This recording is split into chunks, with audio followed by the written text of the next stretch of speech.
Have you ever had an obsession that you wish you could get paid for? Or maybe you are getting paid for that and you wanted to get paid more for it. Today, we're going to be talking about the laws of success principle, going through this book with Napoleon Hill about how do you create success and get paid more for it. And so, as we go through all of these things, we want to look into what do you need to do? What are the habits and what are the things around success that you need to have in place in order to get paid more for the work that you are doing? So as we go through this law, there are things that we learn principles in this law, like the customer is always right. That came from Napoleon Hill. Because when we go through the stories and we look at what do we need to do in order to create success, and having things that allow us to say, oh, the customer is always right, because that's what leads us to the sale. That's where we get this from. It comes from this law of success. We also get the idea of like, do the work that you love. If you love doing this work, in fact, that's how he actually starts out this law. Are you doing a work that you love? If you have those things in place, that's what's going to help you get to that place where you are able to get paid more for the work that you're doing. You have to love what it is that you do. These are principles that we pull from this law of success. The other thing that Napoleon Hill goes through is a specific law called the law of increasing returns.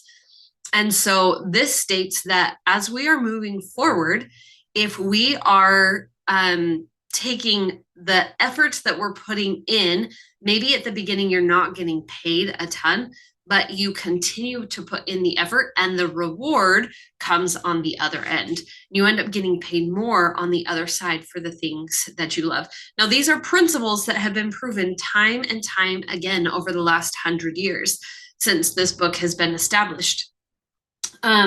And so I wanted to share a story of something in modern times where this principle of doing more than what you're paid for actually had paid off.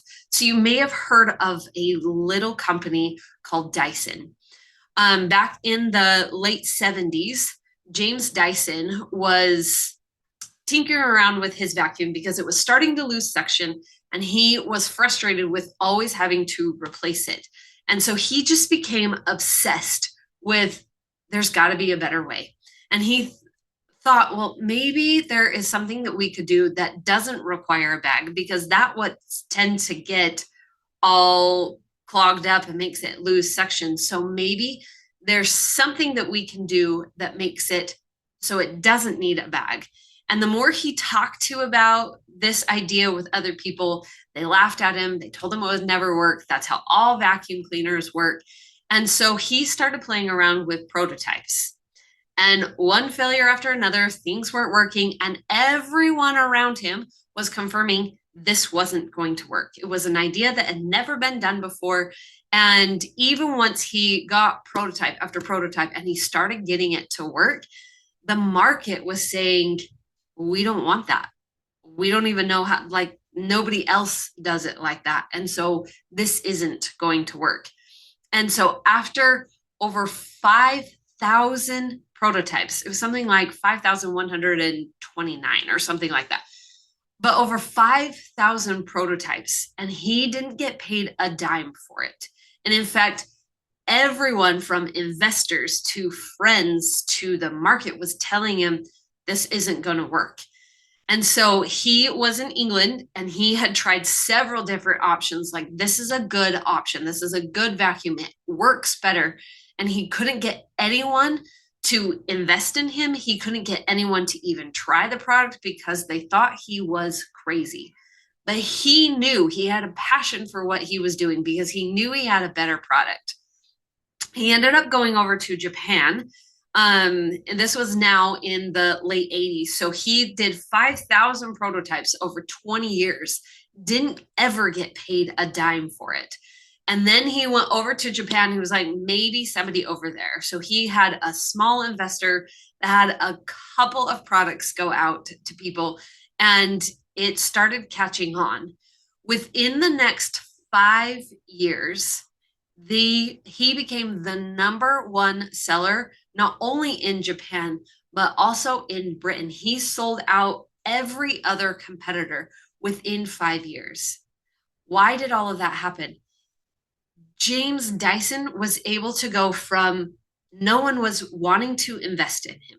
No one was willing to even take on his product, but he believed in it so much that he, within just a few years, became a $6 billion company. Not million, $1 billion company. And he was able to change the world that we know because he was obsessed with something. He was obsessed with a new idea, with a new way of coming at things. And so look at your obsessions. Are you obsessed with it enough to put in the work, prototype after prototype after prototype, looking at it and reiterating the ideas that you have in order to be able to wait for that success that is going to come? That is what's required. Now, when we talk about obsession, it's not just something that's like, oh, yeah, I tinker with that every once in a while, and maybe it would work, and I don't know if this is going to turn out. No, it's an obsession. It's something that he worked on and he focused on year after year after year until that success was created. Once we create that success, then we're able to reap the rewards on the back end, not because you just waited out the time, he was just waiting for the right time, but because he applied all of the other laws that we have been learning about. So going back and looking at the law of initiative that we've talked about, are you taking the steps that you need? He was willing to face that failure of people laughing at him and saying, this will never work. This is a wild idea that is so different from anything else that we're just not even going to entertain it. He was willing to take that failure after failure after failure in order to be able to wait for the success. And it comes back to that law of confidence. He knew what he was able to create. That's why all of these laws that we've been talking about, they build on each other. It's not you learned this one law, and if I apply this one thing, then everything is going to work out. You have to go back and look at all of the laws that we've studied over the last several weeks. Look at all of the different things that we've been talking about. And how do I apply the law of the desired outcome? How do I apply the law of leadership? How do I apply the law of doing more than what you're paid for? Taking all of these things, and these are the stepping stones in order to be able to create the success that you're looking for. Success doesn't often happen overnight. And when it does, it doesn't last. Success is built one step at a time because you get to change into a new person in order to hold that success. That success comes because you change along the way. We actually don't want an overnight success because then that's not something that you can keep because you don't have the foundation, the growth that has to come in order for you to be able to create that success.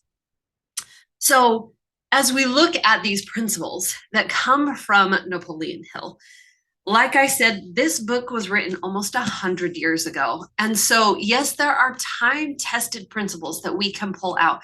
And doing the things like having the law of doing more than what you're paid for is important.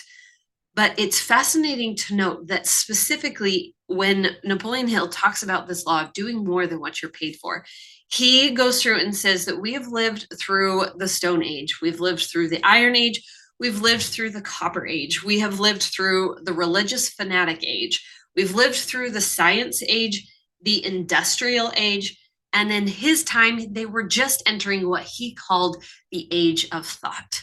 Now, 100 years later, we would talk about this as the age of information. Information has been so easily accessible to so many people that you can get any information. The internet really made this age of thought explode because we could get information we have it at the tip of our fingertips. We don't have to go to school for 6 years in order to get the information that you can get just right now. And so in Napoleon Hill's time, they were just entering into this age of information. But now in 2025, we are entering into a different age. In each of these ages, the industrial age, the copper age, the age of scientific research, there was something that changed the world dramatically that made it go from one age to the next. We are entering into a new age. We're no longer in the age of thought. With the development of AI, it is changing everything in the world around us. And we need to take the principles that we've learned from all of the previous ages and say, what do we do in this new state? Napoleon Hill became so successful in the things that he was talking about because he studied the greats from every previous age and he applied it to the changes that were happening in his time. And we have that opportunity right now because we are stepping into this age of artificial intelligence and it is changing everything in the world around us. So, can you still get paid doing what you love, even though an artificial intelligence is in the picture? Can you still get paid, or is AI just going to take over everything? And it comes down to something very, very specific that was touched on in this. But there is one piece that as we apply this law of success, this law of doing more than what you're paid for, what does that mean in this age of artificial intelligence? We have to have the perception to be able to understand that AI is going to, yes, replace a lot of jobs and change a lot of the way that we interact with the world. But the one thing that we don't recognize when we step into this place of fear of what is AI going to take over, the thing that we forget is that AI is going to create more opportunities for people to step up and do what they love. When you understand that AI becomes a tool to help you better grow, help you step into more of what it is that you love to do, AI is never going to replace that. So let's take a look at a specific example that AI is going to take over a lot of things, but never replace the thing that you love. I think about those who are copywriters, people who write copy for a living, whether that is magazines or news articles, or maybe it's blog posts or things in this world of coaching. A lot of people rely on copywriters. Now, is that something AI is going to take over? Absolutely. It already has. It was one of the first places that AI stepped in and said, we can actually do this without the having to pay for a copywriter. But if that is your passion, that's something that you absolutely love to do, you will learn how to use AI to enhance what you're already doing. And you will always stay a step ahead.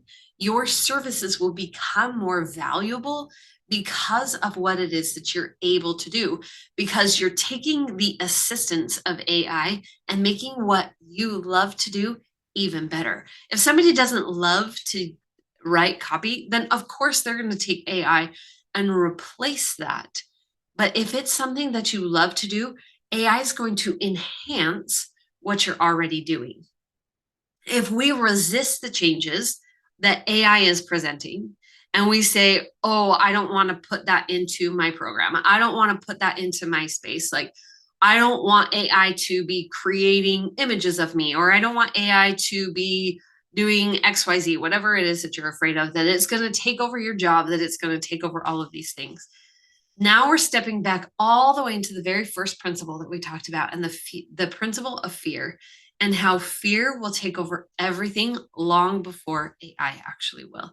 That fear that we allow, like what's going to happen if, those are going to be the things that hold you back far more than anything else. When we look at the opportunities that this change, this new age that we're stepping into, It's an opportunity for us to step into something better, just like when we went from the age of scientific research into the age of the industrial age. That was a huge change, and people went through the same fear. All of these things are going to be changing the way that we do life every day. And you think about it, it did. It changed their everyday life, going from we're learning about things to now we're applying. How can we make things better? How can we make it more efficient?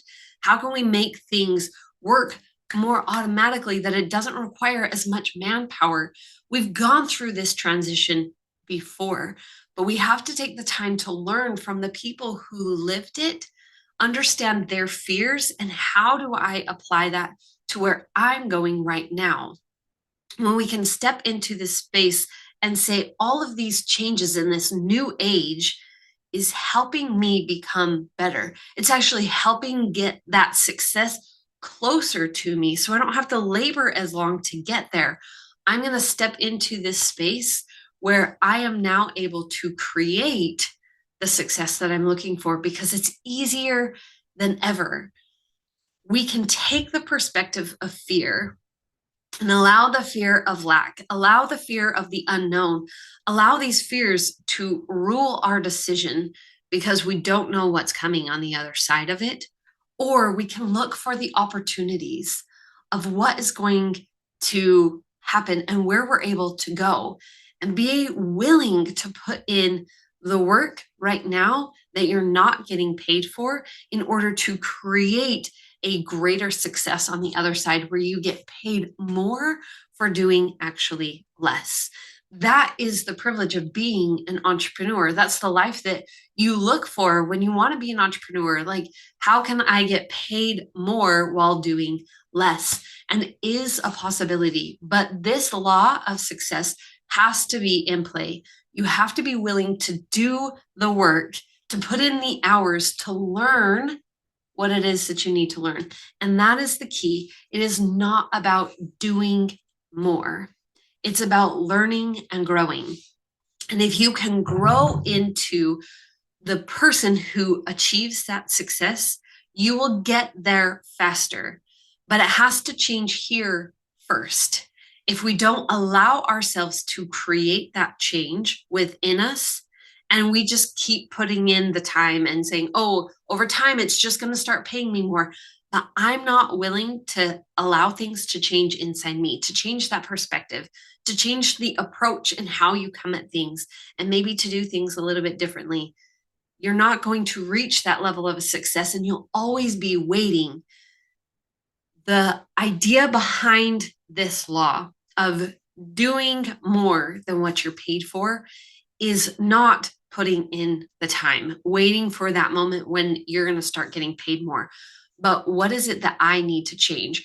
Napoleon Hill was interviewed by someone, and he said, I want to know your whole story. How did you get here? The ups, downs. I want to know the good, the bad, the ugly. And he asked him, why are you not getting paid for what it is that you're doing?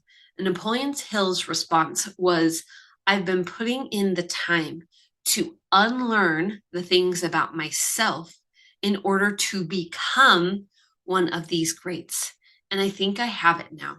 I think now, after years of studying and people not supporting him in this new space that was unlike anything else that they had ever experienced before, he took the time to study and to unlearn the things that were going on inside of him. And as he unlearned those things, that is when the success was able to come, because he was willing to put in the work to change himself in order to become the version of success that it would allow him to accept that into his life. That is the key to this whole lesson. It is not about time. It's not putting in the reps, but it is about unlearning the things within us in order to be able to create the success that we look for. That means going in, and you have to be pushing forward. You have to be doing something different in order to be able to create that. If you can do that, if you can understand that with applying all of the other principles, the principles of self confidence, applying the principles of initiative and leadership and imagination, taking all of those things that we've talked about and putting them into a space that allows you to learn and grow. And that is what's going to help you be able to create success.